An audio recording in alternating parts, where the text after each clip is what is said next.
Find somewhere where you can attach the cords. I use the coffee table. Go ahead, have a seat. Now we're going to work your rear delts. So I want your palms facing down at the floor. Okay, sit up nice and straight, feet together, knees slightly bent, chest up. You want to be exactly perpendicular to the floor. Straighten out your legs a little more so they don't get in your way and you could breathe.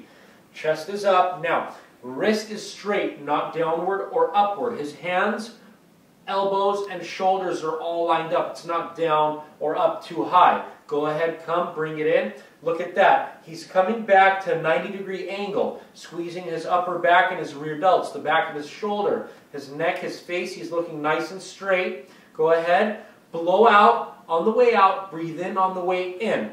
There you go. Also, you don't want to come out too wide or too much in, right in the middle. You see that? So it's a perfect 90-degree angle. Also, during the set, if you notice, his hand isn't pulling this way or downward. Okay, it's all straight. When it's straight, you know that you're pulling with the correct muscle. You're pulling with that rear delt, the back of the shoulder. You want to pull back all the way as far as you can and squeeze that muscle. And then the way you know how far to go, you want to go right before your arms lock.